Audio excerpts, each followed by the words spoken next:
Alright, so this is the moment you have all been waiting for. Kind of. Well, this is the moment maybe 3 of you have been waiting for. Dave, you don't count. I think you only watch half my videos anyway. But, finally got the engine back. I've been spending the last 2 days hooking everything up. Honestly, I didn't even think about pulling the camera out until about an hour ago. I realized, man, I should have started filming as soon as I got the engine back. But I've got pretty much everything. Well, I've got everything lined up in the back as far as the flywheel goes down there. I've got 2 bolts in there right now just to hold it in place.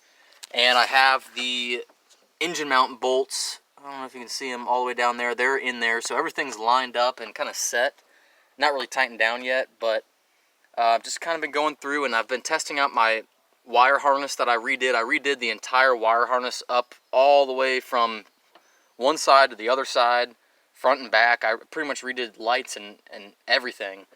So everything seems like it's fitting right. You know, a couple things are a little bit long, but I'll just wrap it around there. I'm not going to go back and really change anything, but everything seems like it fits right. I made that AC compressor clutch video, and these are the 2 connections here. I still need to swap over the pulley for the clutch to the V-belt pulley, so that's going to have to be something for another day. This is an interesting setup that I've got right here I want to talk about a little bit.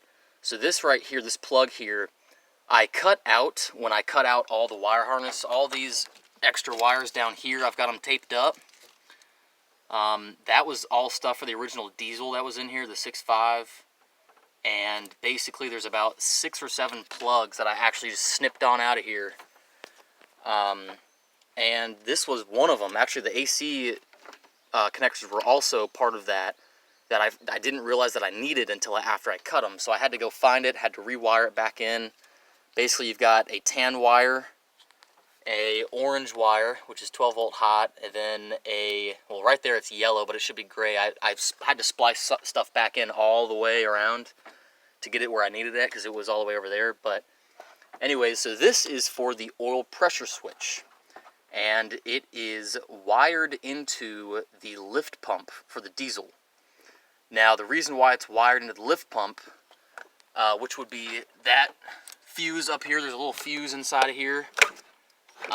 It's got 2 gray wires coming out, and they go all up in here, and they connect to certain areas, and it's a little bit complicated. I had to pull out the wiring diagram for it, but the gray wire on here is wired into that, and the reason why they're wired together is it's kind of a safety feature on the diesels.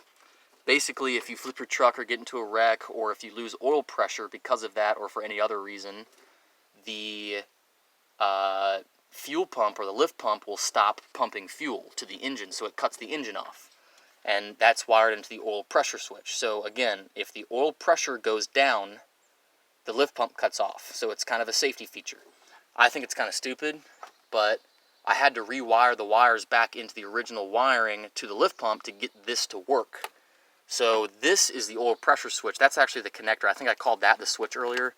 This is the oil pressure switch, and it just plugs right in. I can't really do it with one hand, but alright, there we go. That's the oil pressure switch.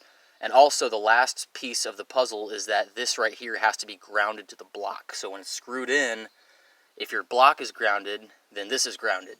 And what that's going to do is it is going to give me my original oil pressure gauge reading back. So before, when this swap was originally done, that oil pressure gauge was not working. Now with that switch, it will work, because it's wired in. The tan wire, the one that I left out earlier when I was explaining the wires, goes directly to that gauge in the dash. And I had to pull the dash out to find it, and it was kind of a pain. But I've also got, you know, the original temperature gauge working, battery, gas, all that's working. And then I also have another temperature sensor, or temperature gauge here, and also another oil gauge. So I've got 2 oil gauges, and I've got 2 temperature gauges.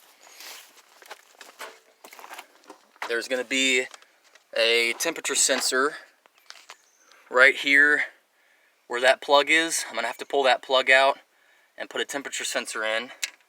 And that is going to be This one right here, it's got a green wire on it. Probably can't see it right now, but that's going to be the temperature right there. It's going to plug right onto that. And that is pre-thermostat.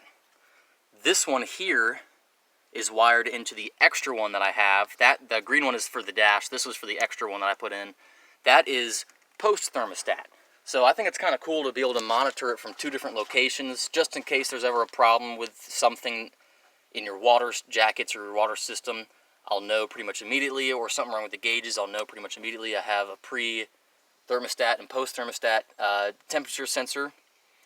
Likewise with the oil pressure switch, this is directly above the fuel oil filter. I'll have to go under there and show you. I can't see it from here. It's directly above the oil filter, which means that it is pre-oil filter pressure. And then this copper line right here is post-oil filter pressure. And that's all the way at the bottom. That's going to be really hard to see. Sorry about that. That's basically just at the bottom of the block. There's an oil port on the very bottom oil rail. But anyways, let me crawl under here real quick and show you where that pre-filter port is. It's on the very bottom of the block. But like I said, it's directly above the oil filter. Right there, above the oil filter, there's a brass fitting. It's kind of blurry. There it is right there. So that oil pressure switch, I had to go buy the right fitting for it. It fits into the block, and then the oil pressure switch screws directly into that. And like I said, it's got to be grounded. So, but anyways, I'm getting real excited about it. I didn't mean to ramble on for this long, but the engine looks great. I wish I could shout out the guy that rebuilt it for me. He did an excellent job. He's got an engine stand where he can actually start it, and he started it and started tuning it. You know, started getting all the rocker arms tuned and adjusted and stuff. He pretty much gave me the bare block. You know, it had the water pump on it, but I had to put power steering, alternator. I'm gonna do exhaust manifolds tomorrow, and basically everything else I had to put on. He put the distributor on, of course, you know, because he started it up. Runs good, runs great. It's got new camshaft, new lifters, new push rods, you know, new stuff like that. Same crankshaft, but the last piece of the puzzle, other than the last final little connections I got to do, is going to be this carburetor. I think I'm going to have to buy a rebuild kit for it, or either buy a new one, because it's real gummed up and it's not allowing the fuel to go through properly. So I got to do something about that, which kind of sucks. Like I talked about in the last video, this is the throttle position sensor right here mounted to the carburetor. That's the plug for it. That's wired into the transmission controller under the dash. But that's all in the first video I posted, so I won't go into great detail about that. That's about it for now. Tomorrow I'm going to be mating the flywheel to the torque converter. Still haven't done that. And then also the back of the block to the bell housing. That's kind of the last couple things I got to do. Then we're going to fire it up and see how it does. One thing I did that wasn't done before with the starter is I've got the main battery post on the very top, that very big bolt on the solenoid up there. That's the 12-volt hot cable. Next to it, on the side that you can't see, is the ignition wire. It's the purple wire leading to it. And down there, I've got a small wire connected to the bottom part of it to ground it. And directly above that, I've got the main ground cable coming from the negative battery post going into the block. I think before it was just going into the block, or maybe it was going to that post, but then the block wouldn't be grounded. So I wanted to really make sure that my engine block was grounded nice and strong with this big cable. But of course, I could have left that jumper cable out of there. It would have been fine. But I just went ahead and connected to it just to make sure that it's got direct ground. I don't really know if that needed to be done or not, but I went ahead and did it anyway. But other than that, it's about really all I have to talk about. Hopefully next video this thing will be started up. The guy who rebuilt it, when he started it, this thing will run for about 5 minutes, but eventually something chokes it out, and we think it's the carburetor.